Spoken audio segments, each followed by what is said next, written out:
Olá, meu amorzinho, tudo bom? Quero falar com você sobre Guimarães Rosa. A primeira coisa que eu quero que você lembre é que quando esse escritor surgiu, de imediato a crítica percebeu um detalhismo extremo. Ele chega até mesmo a lembrar os escritores do naturalismo. Mas esse detalhismo vai se contrapor a uma outra característica do Guimarães Rosa, que é a capacidade que ele tem de enxergar ali no sertão algo que vai além desse ambiente, aquilo que a gente chama de enxergar o transcendente. Outra coisa que chama a atenção do Guimarães Rosa é o jeito de ele ser regionalista. Quer dizer, ele é e não é regionalista. Vamos dizer que ele dá uma nova configuração, uma nova cara ao regionalismo brasileiro. Caso você não se lembre, regionalismo é aquela literatura que vai se ocupar, vai colocar sua narrativa em lugares distantes, afastados dos grandes centros urbanos, como São Paulo e Rio de Janeiro. Na verdade, a literatura brasileira ela tem uma paixão, uma predileção pelo regionalismo, tanto que não é a primeira vez que ele aparece aqui. Houve, lá no século XIX, um regionalismo que nós vamos chamar de regionalismo romântico, que no fundo era só aquela velha história bobinha de amor que se passava em um ambiente diferente, um ambiente que não é a corte, que não era o Rio de Janeiro. Um exemplo perfeito desse regionalismo é A Escrava Isaura. Não a novela, o romance A Escrava Isaura de Bernardo Guimarães. Já na década de 30 surge o segundo regionalismo, que nós chamamos de neorrealista, porque ele vai deixar de lado esse jeitinho fluff, meiguinho, cuticute do romantismo e vai se preocupar em falar do quê? Dos problemas sociais do Nordeste. Um grande exemplo disso é o Vidas Secas, de Graciliano Ramos. O terceiro regionalismo seria o de Guimarães Rosa. Regionalismo por quê? Porque todas as suas histórias se passam ali no sertão de Minas, norte de Minas, e algumas pegam um pedacinho do sul da Bahia. Ou seja, o ambiente é afastado dos grandes centros urbanos. E as personagens de suas narrativas são o quê? Os sertanejos, os capiaus, os caipiras. E um outro dado dessa realidade que aparece nos textos de Guimarães Rosa é a linguagem. Ele parece que é dotado daquilo que se chama mineirês. Caso você não saiba, mineirês é essa linguagem aqui. Minas não é aonde que eu vou, é onde que eu vou. Sabe você se ônibus passa Savassi? Você sabe se esse ônibus passa na Savassi. Quer dizer, e não é mineirês, porque se você pegar qualquer texto de Guimarães e mostrar para o mineiro, ele vai dizer, e eu não falo assim. Entretanto, quando você lê ou quando você ouve o texto do Guimarães, você percebe, nossa, tem alguma coisa de Minas aqui. Na verdade, o que o Guimarães faz? Ele pega essa linguagem do mineiro, que é o quê? Se vamos chamar de mineirês, e vai servir apenas como uma base para um esqueleto em cima da qual ele vai apresentar uma enorme quantidade de invenções. Guimarães é capaz de pegar expressões típicas ali de Minas, o que nós chamamos de regionalismos, ou seja, expressões típicas de um lugar específico, só que ele vai misturar a palavras de origem estrangeira, os tais estrangeirismos. E não contente com isso, o que ele vai fazer? Ele é capaz de pegar termos técnicos científicos e misturar a palavras coloquiais. Estas palavras coloquiais também podem estar misturadas ao quê? A expressões muito sofisticadas, a termos eruditos. Pior,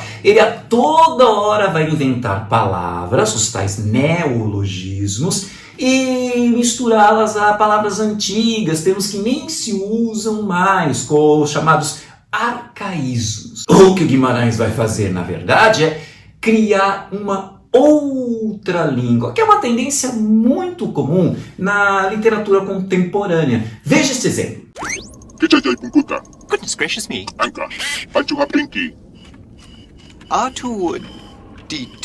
Veja também este exemplo.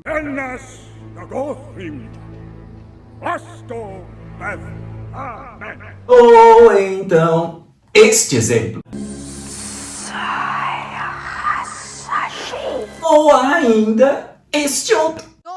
ponto Citiman, Merigemi e Vestra. Mas o que eu acho mais incrível, aquilo que eu acho a Lucy crazy, como dizia Nazaré, não que eu seja noveleiro, é que enquanto esses exemplos que nós vimos, o que acontece? Os autores criaram uma outra língua que não era a língua nativa deles, uma outra língua que não era o inglês. O que fez o Guimarães? Ele criou uma outra língua que é o português, mas é um português que só aparece nos seus textos. No vestibular, você vai encontrar este fenômeno extremamente criativo de Guimarães Rosa descrito de 3 formas diferentes. As 3 querem dizer a mesma coisa. O que é que o Guimarães Rosa pratica? A incorporação, ou a apropriação, ou a recriação do falar sertanejo. Ou seja, o autor vai utilizar a fala do sertanejo como base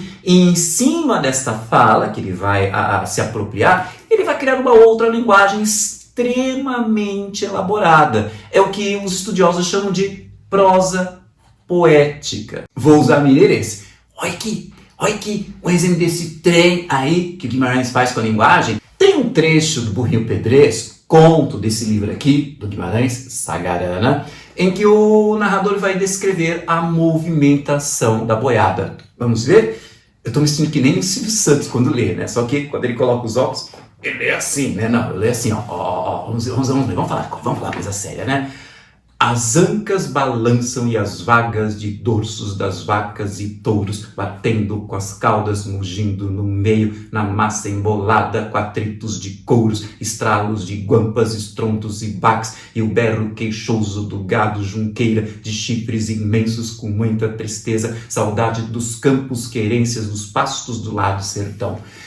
Você percebeu que, na maneira como ele descreveu a movimentação dessa boiada, houve um ritmo, as ancas balançam e as vagas de dorsos das vacas e touros. Como é que ele conseguiu isso? Você vai dividir cada pedacinho desse parágrafo em frases de 5 sílabas. As ancas balam e as vagas de dorsos das vacas e touros batendo no... Sempre 5 sílabas. Isso que vai garantir um ritmo que sugere a movimentação da boiada.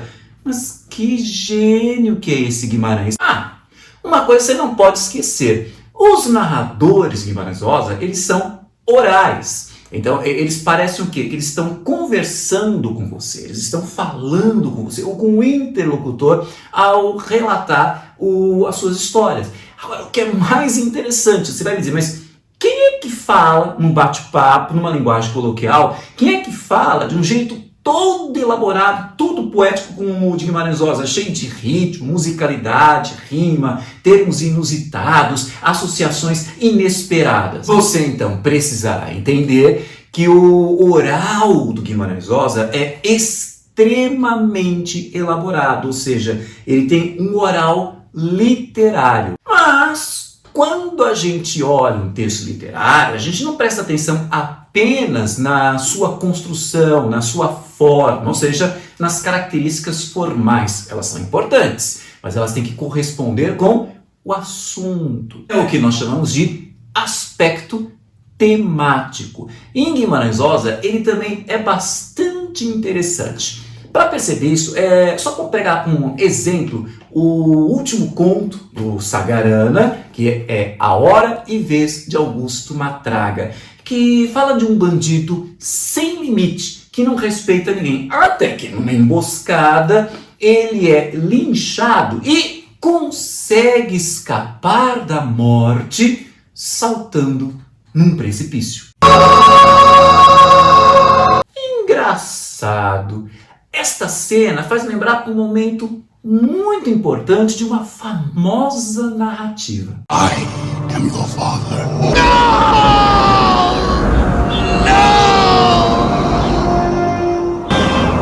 E não é só com esse momento marcante de revelação entre pai e filho, I am your father, que a gente pode traçar um paralelo com a vida de Matraga.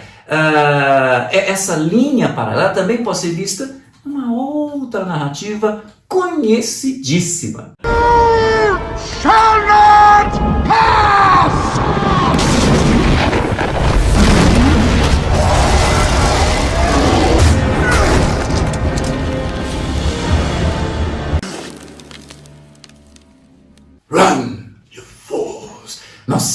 chorei nesse momento. Mas o que quer dizer esta cena? A personagem caindo num precipício. Lá vem esses professores de literatura com a mania de interpretar tudo. O que quer dizer isso? O que quer dizer aquilo?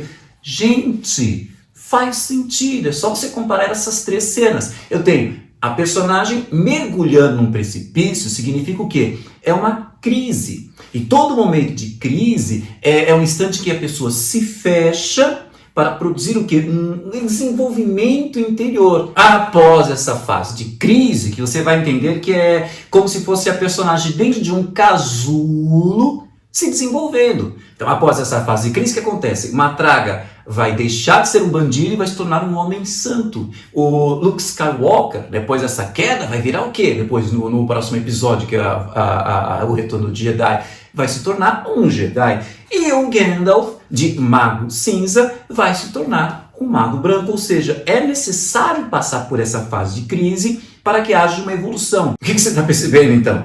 A narrativa apresenta uma simbologia, ou seja, ela não pode ser entendida ao pé da letra, ela quer dizer uma outra coisa, ela quer nos transmitir uma outra mensagem num plano conotativo, num plano figurado, num plano simbólico. E o mais interessante, esta simbologia que a gente aplicou em Bespin, e na Galaxy Far, Far Away, ou ali em Khazad-dûm, lá na Terra-média, também pode ser aplicada ali no sertão de Minas. O que significa que a narrativa de Guimarães Rosa, ela trabalha com temas que não se restringem à realidade de Minas, ali do sertão de Minas. Esse regionalismo de Guimarães Rosa é diferente dos outros regionalismos. Por quê? Porque ele não está preocupado em falar algo que é exclusivo ali do sertão. Posso até ter elementos da linguagem do sertão.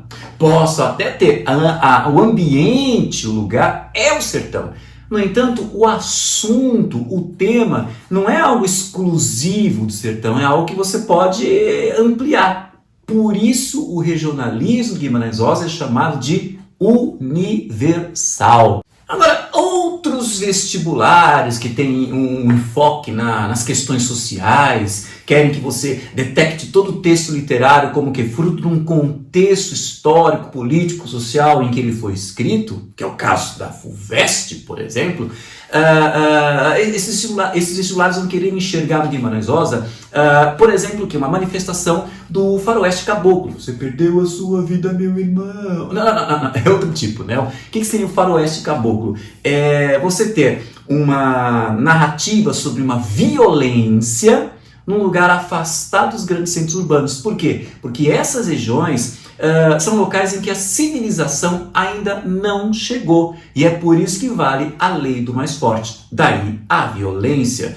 Essa é uma prova de que o processo de civilização no Brasil não se deu de forma igual, mas descompassado. E esse descompasso é o que vai produzir nos textos de Guimarães Rosa o que nós chamamos de quê? Da convivência do arcaico com o moderno. Então você sempre tem alguma coisa da linguagem, alguma coisa dos costumes que são primitivos, que são velhos, mas sempre Guimarães cita alguma coisa no texto, como o automóvel, o trem, uma máquina, o caminhão, alguma coisa que vai lembrar a modernidade que está começando a chegar ali no sertão. Enfim, esses são os elementos mínimos que eu queria que você tivesse em mente em relação a Guimarães Rosa.